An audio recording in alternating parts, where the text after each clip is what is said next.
Assalamualaikum warahmatullahi wabarakatuh.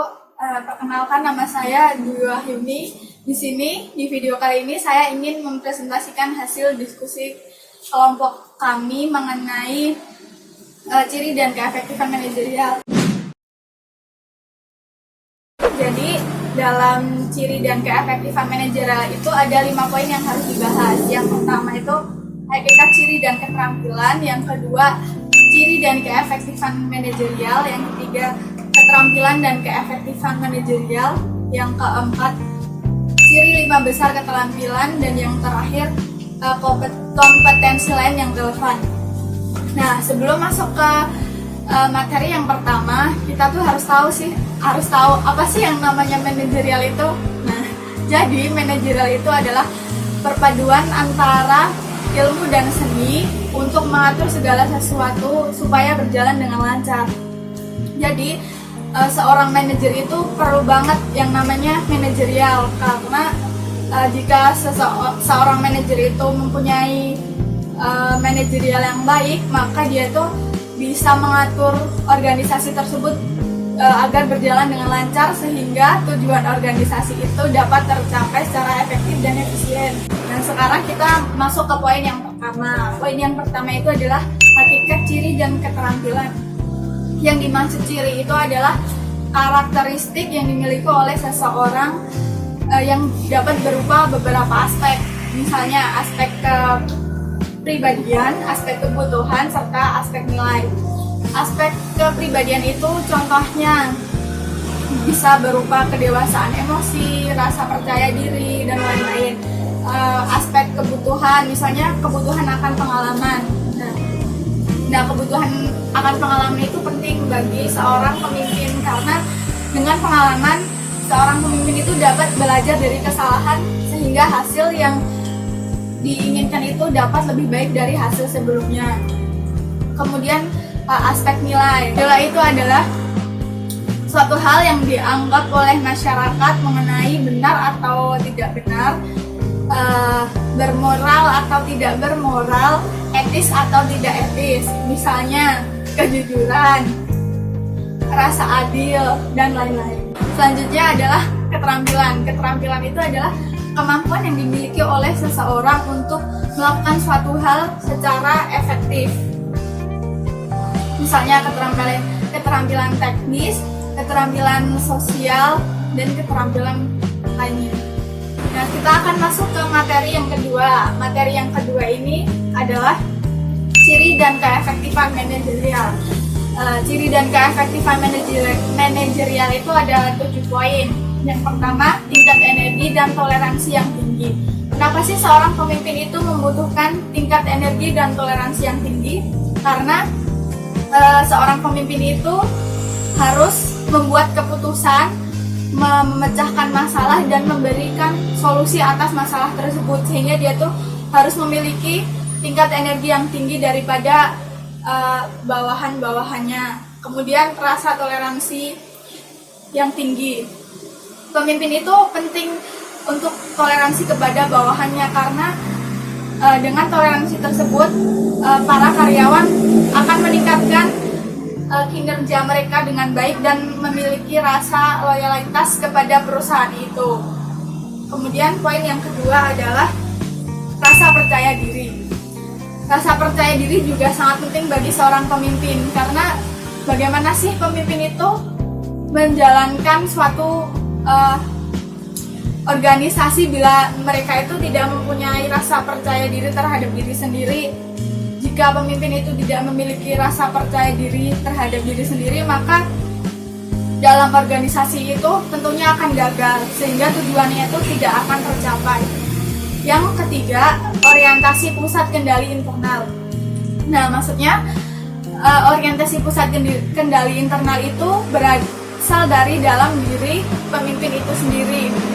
Misalnya suatu keberhasilan di hidup mereka itu mereka beranggapan bahwa ditentukan oleh kinerja mereka sendiri, atas kerja keras mereka sendiri, bukan dari aspek-aspek yang tidak bisa dikendalikan, misalnya karena keberuntungan atau karena nasib.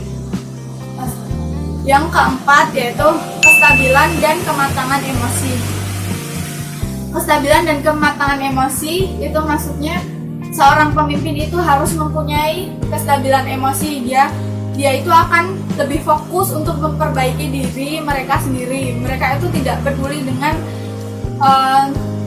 omongan-omongan orang lain. Justru mereka itu akan menerima kritik dari orang lain supaya hidup mereka itu lebih baik dalam memimpin sebuah organisasi.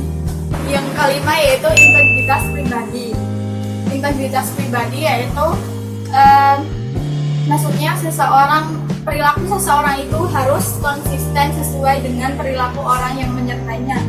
Misalnya, seorang bawahan itu harus bertanggung jawab, dapat dipercaya oleh atasannya, dan sebaliknya. Yang nomor 6 yaitu motivasi kekuasaan sosial. Jadi seorang pemimpin itu kan mempunyai kekuasaan yang lebih tinggi daripada bawah-bawahannya atau daripada karyawan yang lain. Jadi mereka itu menggunakan kekuasaan mereka untuk hal-hal yang lebih baik. Mereka itu ragu menggunakan kekuasaan secara manipulatif. Mereka lebih banyak menerima kritik dan saran dari pihak lain yang mempunyai keahlian yang sama, sehingga organisasi tersebut dapat berjalan dengan baik. Yang terakhir yaitu orientasi pada keberhasilan yang cukup tinggi. Misalnya, jika sebuah perusahaan itu menetapkan target perusahaan yang tinggi, maka kinerja para anggota organisasi itu juga tinggi untuk mencapai target tersebut. Nah, poin yang ketiga yaitu keterampilan dan keefektifan manajerial. Jadi keterampilan dan keefektifan manajerial itu dibagi menjadi 3. Yang pertama, keterampilan teknis, keterampilan antar pribadi, yang terakhir keterampilan konseptual. Keterampilan teknis yaitu keterampilan yang dimiliki oleh seorang pemimpin untuk mengoperasikan suatu alat yang berkaitan dengan aktivitas organisasi tersebut. Yang kedua yaitu keterampilan antar pribadi. Pemimpin itu harus memiliki keterampilan ini karena pemimpin itu dituntut untuk memiliki kemampuan berkomunikasi dengan baik dan berperilaku sosial dengan baik. Yang ketiga yaitu keterampilan konseptual. Nah, seorang pemimpin juga harus memiliki keterampilan konseptual karena seorang pemimpin itu dituntut untuk membuat ide, membuat keputusan, menganalisis masalah, menentukan solusi atas masalah tersebut. Nah, sekarang kita masuk poin yang keempat. Poin yang keempat itu adalah ciri 5 besar keterampilan. Ciri 5 besar keterampilan yang harus dimiliki oleh seorang pemimpin itu ada 5. Yang pertama, keterbukaan.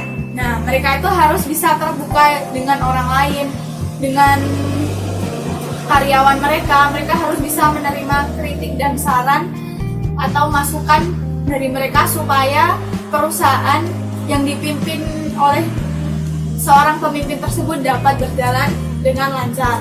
Kemudian yang kedua yaitu keterandalan. Nah, mereka harus percaya bahwa mereka tuh bisa diandalkan oleh sebuah organisasi tersebut. Jadi mereka tuh harus berusaha dengan semaksimal mungkin agar tujuan organisasi itu dapat tercapai. Kemudian yang ketiga, penyesuaian diri.